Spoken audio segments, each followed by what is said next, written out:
everybody. It's a great pleasure to be here.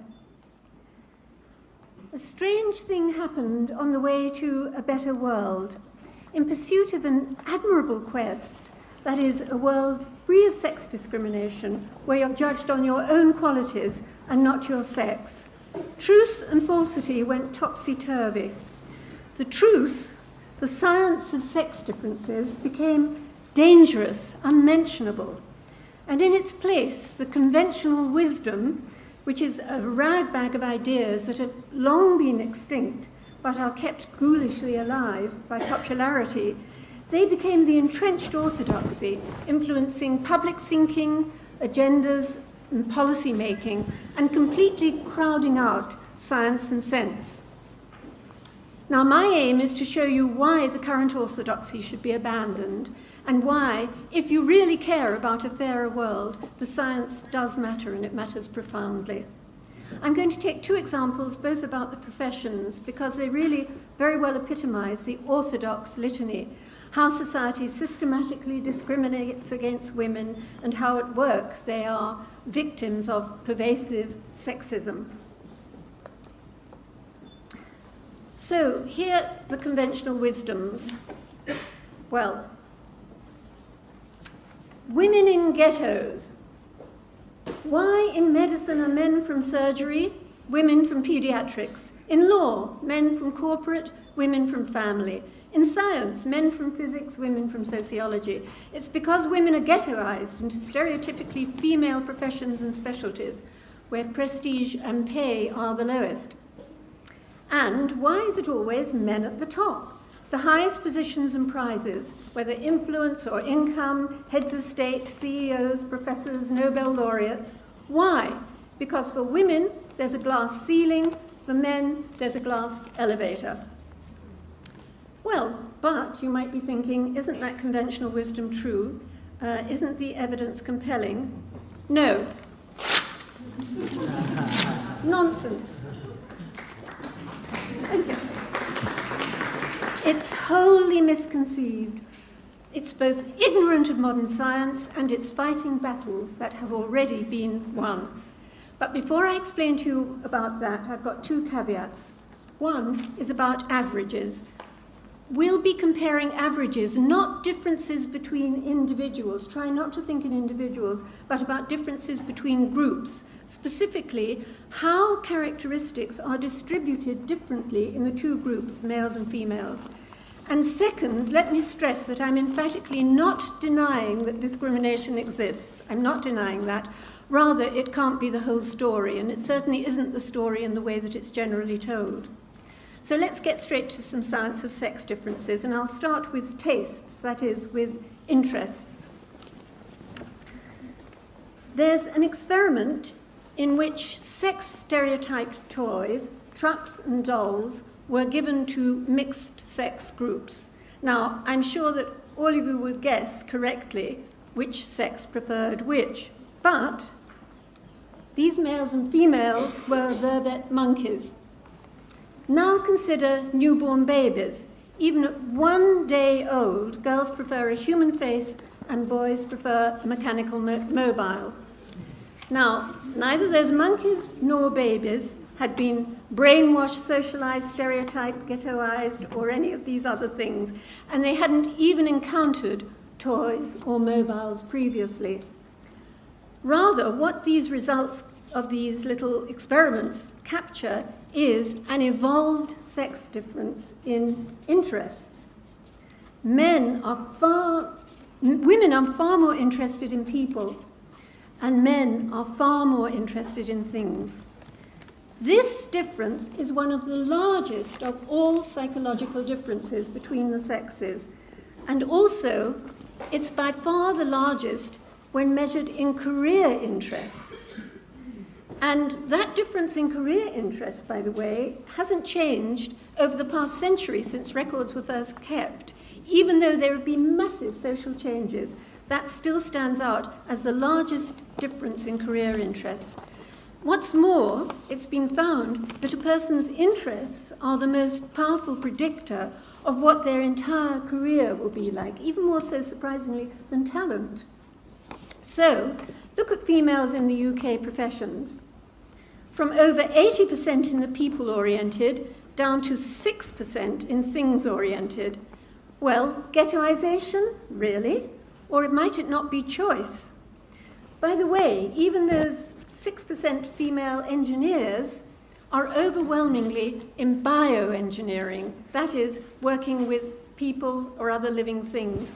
And even women in the top 1% of mathematical ability, 1%, that's very, very high, choose instead, unlike their male counterparts, they often choose careers working with people, again, people and living things, biosciences, doctors, and so on. And yet, the conventional wisdom stubbornly refuses to acknowledge that women's own interests might be a cause of how they choose their career, what careers they're in.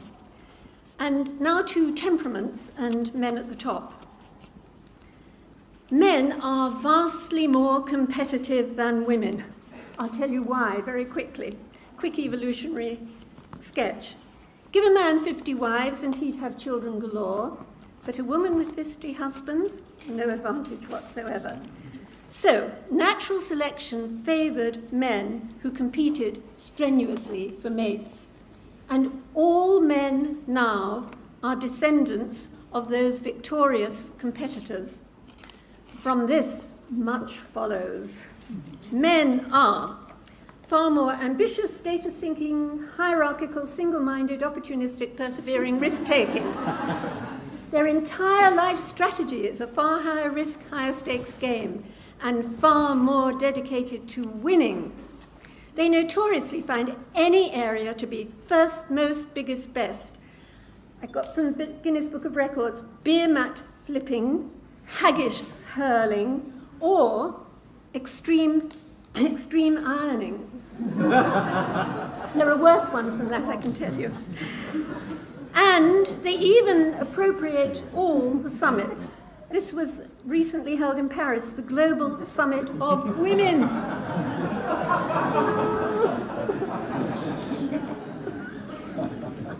Meanwhile, what are women like? Well, they're sort of far less of all the above.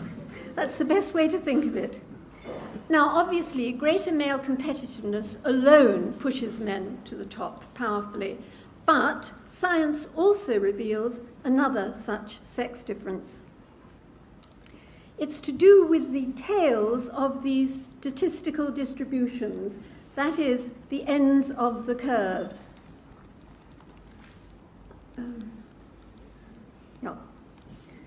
For all sex differences in all species, this is not just humans, all sex differences in all species, there's a difference in the shape of the tails. Among males, the variance, that's the difference between the best and the worst, and the most and the least, or whatever it is, tallest and shortest, is far greater than among females. Females tend to cluster round the mean, that curve there in the middle. Females tend to cluster around the mean. The tails are far less far apart, but among males, the variance can be great, huge. So males are almost bound to be overrepresented, both at the bottom and at the top. I think of this, I hasten to say metaphorically, as more dumbbells, but more Nobels. An extreme example of the right-hand tail, which even the scientist who found it said in the paper, staggering, for the ability in mechanical reasoning in the top 0.1%, that's admittedly a very rarefied atmosphere, try and guess what the male-female ratio is. It's 236 to 1. That's how far the Nobel's dumbbells effect can push the difference between males and females. Now, greater male variance, as you can see in that extreme example, can profoundly influence male-female differences, particularly those that most enrage conventional wisdom, that is, the predominance of men at the top, always looking to the top, never at the dumbbells. But nevertheless, greater male variance has become what in the States is called a third rail issue, that is, touch it and you die. And that precludes any investigation of what is really a very potent cause. So, sex differences stem ultimately from different reproductive strategies, but they pervade our entire psychology, and their distribution differs, giving rise to differences between the two groups. So the life priorities of men and women are not identical. I'll repeat, not identical, because the orthodoxy conflates equality and sameness. Constantly, when people are concerned about equality, what they immediately jump into instead is sameness. But you can't expect sameness in males and females. On average, there are these differences.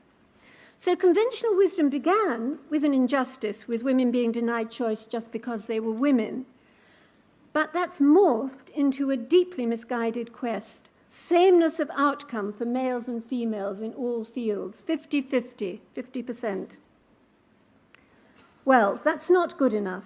Conventional wisdom is a science-free zone with factoids where facts should be and a dreadful jargon generator where theories should reign. It's outrageous that it should be taken seriously at all, that it occupies a position where science and evidence should prevail, and that it dominates policy, even though its precepts have long been rendered utterly extinct, first by a scientific understanding of sex differences, and second, through political progress against sex discrimination. Now, science doesn't dictate goals. I'm not saying it's only science, but it can help us to achieve our goals. And as Marx didn't ever quite say, if we want to change the world, we first need to understand it. And how can we forge a fairer world if we allow beliefs that are long extinct to stand in the way of what is really indispensable, the Darwinian science of sex differences? Thank you. Science stands by itself. It doesn't care what people think about it. The universe didn't care about the Inquisition. It continued circling around. And genetics is like that. I mean, genetics is a scientific way to make sex boring. Okay, that's what I do professionally. And we discover things that may be uncomfortable. But if they're uncomfortable, too bad. I think the morals have to be put on one side.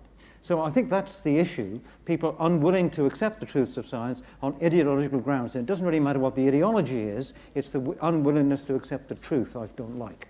Mm-hmm. Helena, did you want to add to that?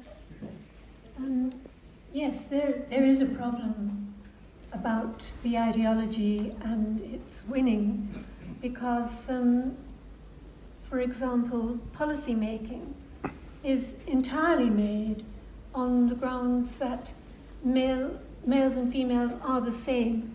And roughly speaking, if females aren't the same as males, then it's because they're being held back in some way. And so there are all sorts of attempts to get 50-50% in engineering, for example, which is ludicrous because on average, there is much less interest in that sort of area. I'm not talking about ability, just less interest. And similarly, one of the most egregious examples I came across recently, which I'll share with you just for the fun of it, was the Institute of Physics of all institutions, which, of course, started off its recent report with the idea that we need more engineers, more physicists, more hard scientists. Yes, of course, we all agree with that. And then they noticed that there aren't as many women as men doing it. And then the problem suddenly changed halfway through the report, and it ended up in an Institute of Physics report with suggesting that couldn't we shift more males over into the humanities and so on, and say we'll get more 50-50, even if very few women are doing engineering. There'll be so few men there anyway, so that it would be more evened up. Now that's a kind of madness. I know this sounds as if it can't be true, but that's the kind of madness you get when you're trying to impose an ideology that assumes you must have sameness, otherwise you can't have fairness. You can have fairness and you should be treated fairly on the grounds of who and what you are, and you don't have to be the same as anybody else in order for that to happen. I think you've made a really compelling case that a lot of the differences that we see in gender distribution and different career pathways are naturalistic. They seem to be evolved traits that were in response to some sort of selective process. Yes. But of course, in philosophy, there's this sort of famous notion that what is, you can't derive an ought from an is, and I want to ask you about the ethics of this. I wonder just sort of what are the implications of your research for the more ethical question about what should we be trying to encourage, and also related to this idea that, you know, having more homogeneity in anything is detrimental to the survival of an idea, of a field, and so I'm just wondering sort of how the ideas about how things are related to how they should be. I entirely agree with you about keeping that distinction, and that's why I feel it's so important that we understand, as Steve said, the difference between science and ideology. But from the point of view of what we should encourage, well, we should encourage things that, for example, we need, like we need more doctors. If we need more engineers, we should encourage it. But then we should encourage people to be doctors or engineers. What we don't want to do is discourage anybody who has a real interest and wants to do something. And that's a woman being an engineer or a man doing something typically feminine. And it's a very, very simple thing. But the planning of what you need in a society and which people you encourage to go for it are two different things. Great.